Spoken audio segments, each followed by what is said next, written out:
بسم اللہ الرحمن الرحیم۔ اللہ تبارک و تعالی نے نماز فجر کے بعد اٹھنے کا حکم کیوں دیا ہے؟ سائنسدانوں کی دل دہلا دینے والی تحقیق۔ یہودی سائنسدان نے تحقیق کی کہ آخر مسلمانوں کے نبی حضرت محمد صلی اللہ علیہ وسلم نے نماز فجر کے وقت اٹھنے کا حکم کیوں دیا۔ جب تحقیق کی اور رزلٹ جان کر ان کے رونگٹے کھڑے ہو گئے، کیونکہ صبح کے وقت، محترم ناظرین، کیا آپ جانتے ہیں کہ اللہ تبارک و تعالی نے انسان کو فجر کی نماز کے وقت جاگنے کا حکم کیوں دیا؟ سائنسدانوں کو یہ صبح جلد اٹھنے کی تحقیق آپ کو ہلا کر رکھ دے گی۔ سائنسدانوں نے فجر کی نماز کے وقت جاگنے پر تحقیق کی ہے کہ صبح کے وقت اتنا جلدی جاگنے سے، اتنا جلدی اٹھنے سے کیا ہوتا ہے، تو تحقیق میں جو معلوم ہوا سن کر آپ کی عقل دنگ رہ جائے گی اور آپ کا بھی فجر کی نماز چھوڑنے کا دل نہیں کرے گا۔ اور حضور اکرم صلی اللہ علیہ وسلم نے صبح کے وقت اٹھنے کے بارے میں کیا ارشاد فرمایا؟ کاش ہر مسلمان یہ فضیلت جان لیتا تو کبھی بھی فجر کی نماز نہ چھوڑتا، کیونکہ فجر کی نماز تو ناظرین اللہ تبارک و تعالی کے احکام کو بجا لانے اور ممنوعات سے اجتناب برتنے کا نام بندگی ہے، عبادت ہے۔ اسلام کے نزدیک عبادت کا مفہوم نہایت وسیع ہے۔ اسلام کا مطالبہ ہے کہ انسان کی پوری زندگی عبادت سے عبارت ہو، وہ اس طرح زندگی بسر کریں کہ اس کا ہر کام عبادت میں شمار ہو، اور اس کا واحد طریقہ یہی ہے کہ وہ اللہ کے بتائے ہوئے طریقے کے مطابق زندگی بسر کرے، ہر بات میں حکم الہی کو پیش نظر رکھے۔ اسلام اس بڑی عبادت کے لیے انسان کو جن ذرائع سے تیار اور اس کی تربیت کرتا ہے، عرف عام میں اسے عبادت کہا جاتا ہے۔ اسلام کی عمارت انہی ستونوں پر قائم ہے۔ ارکان اسلام میں نماز سر فہرست ہے اور پہلے نمبر پر ہے۔ ان تمام عبادات میں نماز کو جو اہمیت و فضیلت حاصل ہے، وہ کسی بھی صاحب ایمان اہل نظر سے پوشیدہ نہیں ہے۔ نماز کی اہمیت کا اندازہ اس بات سے لگائیں کہ قرآن کریم کے ہر پیغام میں صلاۃ یعنی نماز کا لفظ حرف جلی میں موجود ہے۔ ایمان کے بعد سب سے اہم رکن جس کا مطالبہ اہل اسلام سے کیا گیا ہے وہ نماز ہی ہے۔ نماز مسلمانوں کی دینی پہچان اور امتیازی نشان ہے۔ یہی وجہ ہے کہ قرآن و حدیث میں اس کی ادائیگی پر بہت زیادہ زور اور ترک پر وعید موجود ہے۔ فرمان نبوی صلی اللہ علیہ وسلم کے مطابق نماز کی دین میں وہی اہمیت ہے جو انسانی جسم میں سر کی ہے۔ مومن اور کافر کے درمیان امتیاز کرنے والی چیز نماز ہے، لہذا جس نے اسے چھوڑا اس نے کفر کیا۔ یہ حدیث مبارکہ کے الفاظ ہیں۔ اس وعید سے اندازہ لگایا جا سکتا ہے کہ اسلام میں نماز کی اہمیت کیا ہے۔ جو چیز جس قدر اہم اور ضروری ہوتی ہے، اس کی بجا آوری پر اجر و ثواب بھی اسی قدر زیادہ ملتا ہے۔ چنانچہ نماز کا ثواب بھی اس قدر ہے کہ انسان اس کا تصور بھی نہیں کر سکتا۔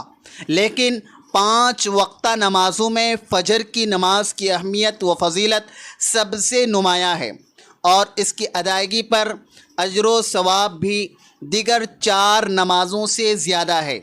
اس کی وجہ یہ ہے کہ فجر کے وقت دنیا نیند کی آغوش میں محو اضطراب ہوتی ہے اور خواب خرگوش کے مزے لے رہی ہوتی ہے۔ لوگوں پر غفلت اور سستی کی چادر تنی ہوئی ہوتی ہے۔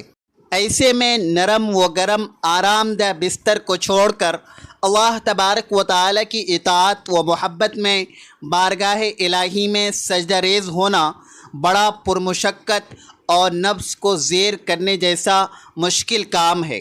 اللہ تبارک و تعالی کی سنت یہ ہے کہ بندے کو جس نیکی کے کرنے میں مشقت زیادہ ہو اور نسل شیطانی سے لڑائی لڑنی پڑے، اللہ اس پر زیادہ اجر و ثواب عطا کرتا ہے، چاہے وہ نیکی کتنی ہی چھوٹی کیوں نہ ہو۔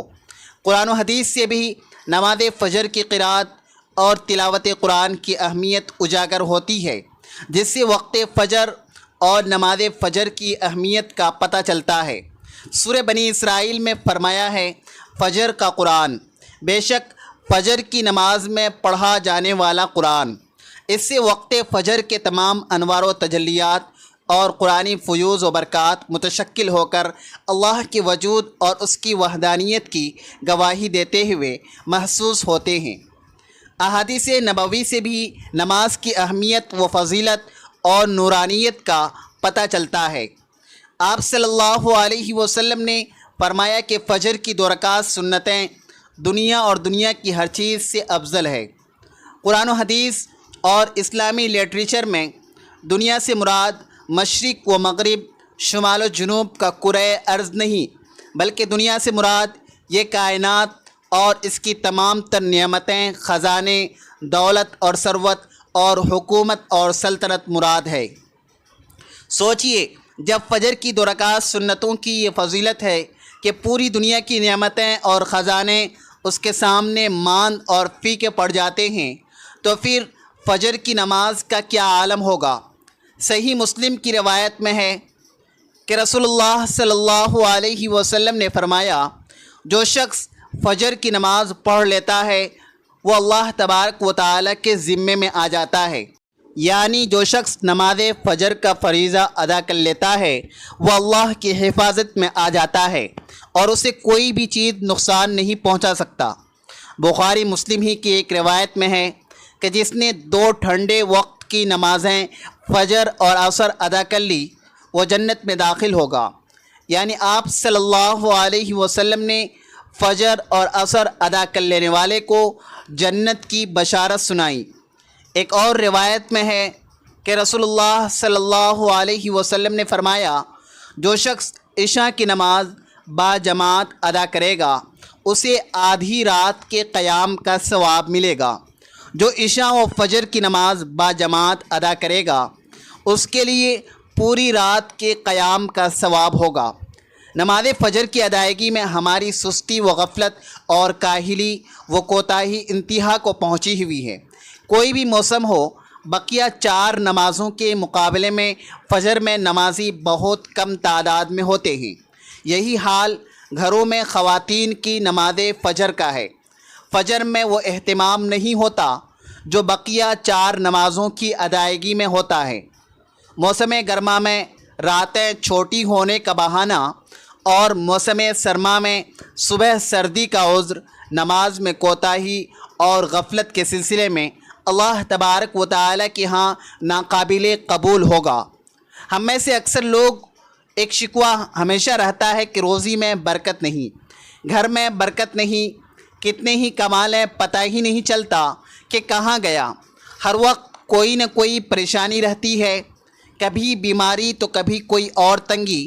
اگر ہم ان تمام بے برکتی، تنگ دستی، بے روزگاری اور پریشانیوں کو نماز فجر کی عدم ادائیگی کے پس منظر میں دیکھیں تو معلوم ہوگا کہ یہ سب بے برکتی اسی سبب سے ہے کہ ہم نے نماز فجر کی ادائیگی میں ہر درجہ کوتاہی، غفلت، لاپرواہی اور سستی کا شکار ہیں۔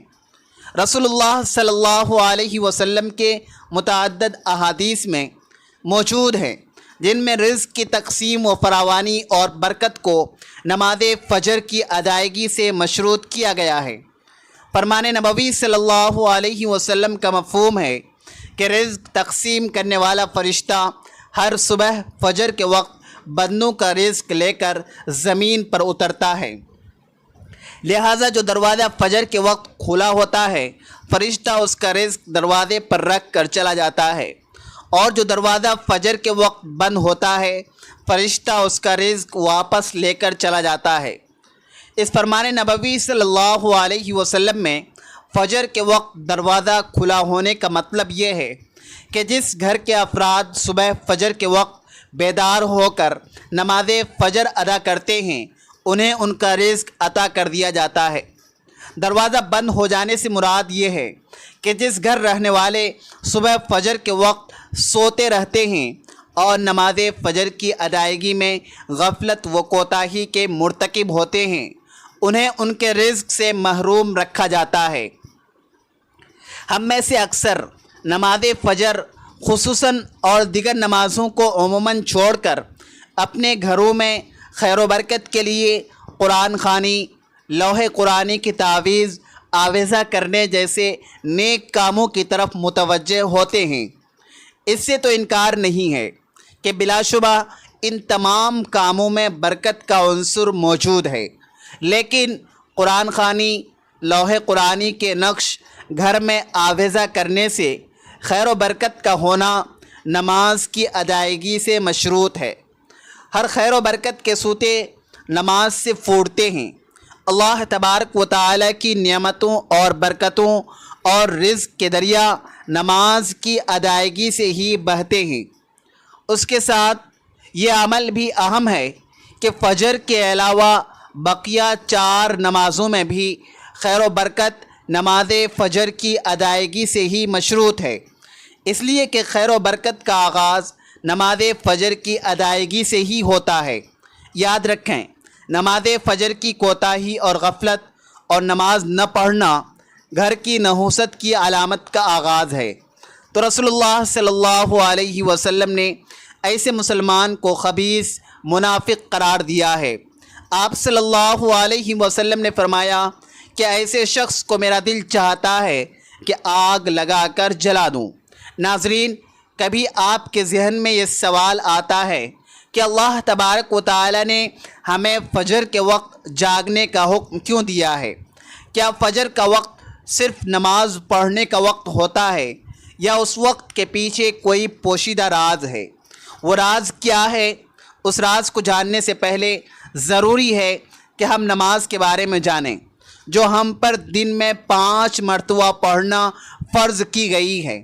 اور یہ 5 نمازیں کس طرح سے فرض ہوئی ہیں، اس کے پیچھے بھی ایک شاندار وجہ ہے، جس کا مشاہدہ سفر معراج میں اس وقت ہوا جب آپ صلی اللہ علیہ وسلم اللہ تبارک و تعالی سے ملاقات کے لیے وقت کے انتہائی مختصر حصے میں 7ویں آسمان سے بھی آگے تشریف لے گئے تھے، اور ساتھ ہی ساتھ اللہ تبارک و تعالی نے ایک خاص پس منظر میں اپنے حبیب رحمت دو عالم صلی اللہ علیہ وسلم کو آسمان پر بلایا اور اپنے خصوصی انعامات سے بھی نوازا۔ اس مبارک سفر میں اللہ تبارک و تعالی نے اپنے قرب خاص سے نوازا، انبیاء کرام سے ملاقاتیں کروائی، جنت و جہنم کا مشاہدہ کروایا، نیکوں کے اجر و ثواب اور بروں کے انجام و عذاب کا نظارہ کروایا۔ یا اس عظیم سفر میں بہت سے انعامات سے نوازا گیا۔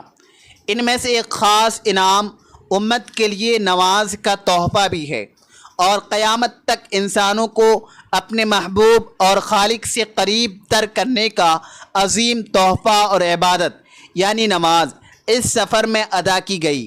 معراج کی رات جب آپ صلی اللہ علیہ وسلم کو 50 نمازوں کا حکم دیا تو حضرت موسیٰ علیہ السلام کے کہنے پر آپ صلی اللہ علیہ وسلم نے اللہ سے 50 نمازوں میں نرمی کی درخواست کی، اور ایسا کئی بار ہوا، یہاں تک کہ اللہ نے امت محمدیہ کے لیے دن میں 5 نمازوں کا حکم دیا، جس کے بعد بھی پھر حضرت موسیٰ علیہ السلام نے آپ صلی اللہ علیہ وسلم کو 5 نمازوں میں کمی کے لیے اللہ کے پاس ایک بار پھر جانے کی صلاح دی، لیکن آپ صلی اللہ علیہ وسلم نے فرمایا کہ میں نے اپنے رب سے کئی مرتبہ درخواست کر لی ہے، یہاں تک کہ اب مجھے حیا آ گئی ہے، اور اب میں راضی ہوں اور اس حکم کو ہر طرح سے تسلیم کرتا ہوں۔ اب نماز ضروری ہے۔ ناظرین، یقیناً آپ کے لیے بھی نمازوں میں سب سے زیادہ مشکل نماز فجر کی نماز ہوگی، جس میں نیند کا غلبہ اتنا ہوتا ہے کہ ایک انسان مشکل سے اٹھ پاتا ہے، لیکن دن کے اس خاص حصے میں جو راز پوشیدہ ہے اسے جب آپ جان لیں گے تو یقین کریں کہ آپ فجر کی نماز کبھی نہیں چھوڑنا چاہیں گے۔ دنیا میں کئی ایسے لوگ موجود ہیں جنہیں سلیپ ڈس آرڈر یا بے خوابی کی شکایت ہوتی ہے، جس میں وہ ساری رات سو نہیں پاتے، یعنی انہیں نیند نہیں آنے کی بیماری ہوتی ہے، اور وہ پورا دن کام کاج کر کے جب رات کو بھی سو نہیں سکتے تب کئی طرح کے ذہنی اور جسمانی بیماریاں جنم لیتی ہیں۔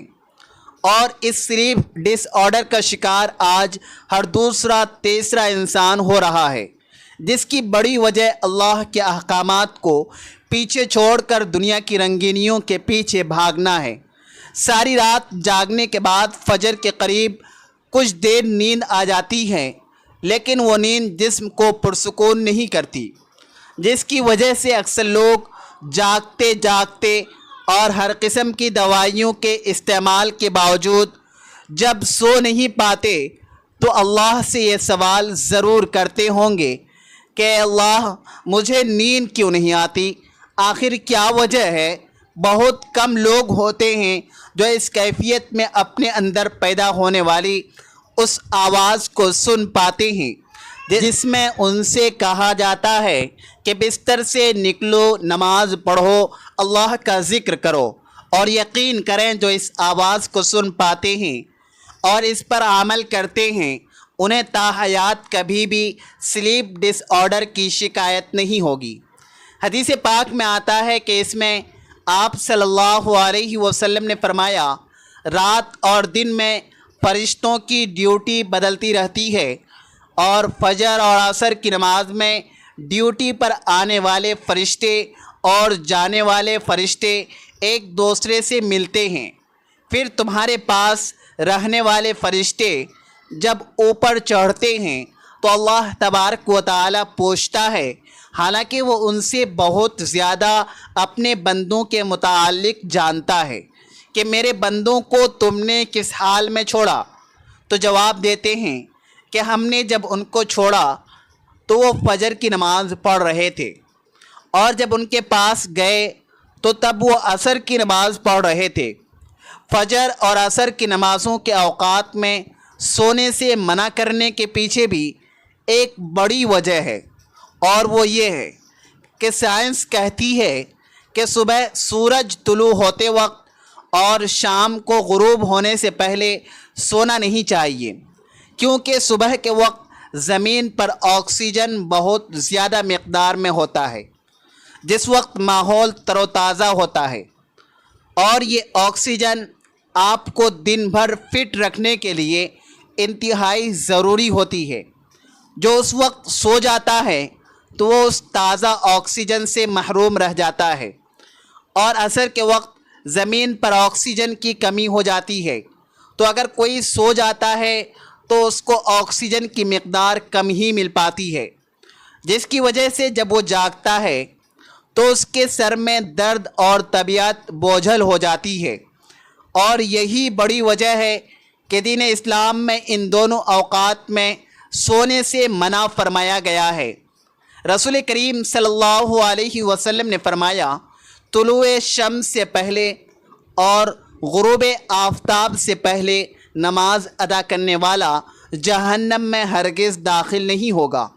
نماز فجر کے بارے میں ایسے بے شمار فضائل اور بھی ہیں جن کو ہم نہیں جان سکتے، اگر انسان ان کو جان لیں تو کبھی کوتاہی نہ کرے۔ رسول کریم صلی اللہ علیہ وسلم کا فرمان ہے، اگر وہ لوگ عشاء اور فجر کی فضیلت کے بارے میں جان لیں تو وہ ضرور بے ضرور ان نمازوں میں حاضر ہونا چاہیں گے، ان کو خود گھسیٹتے ہوئے ہی آنا پڑے۔ آپ خود اندازہ کیجئے کہ ایک طرف ان دونوں نمازوں کی اتنی فضیلت و اہمیت ہے، اور دوسری طرف ان کی ادائیگی میں کتنی سستی اور لاپرواہی بڑھتی جا رہی ہے۔ اللہ تبارک و تعالی ہم سب کو پنجگانہ نماز ادا کرنے کی توفیق عطا فرمائے۔ ناظرین، کمنٹ باکس میں اللہ تبارک و تعالی کے 99 ناموں میں سے ایک نام ضرور ٹائپ کریں۔ ویڈیو اچھی لگے تو ویڈیو کو لائک کریں، شیئر کریں، چینل کو سبسکرائب کریں۔ اگلی ویڈیو تک کے لیے اجازت دیجیے۔ خدا حافظ۔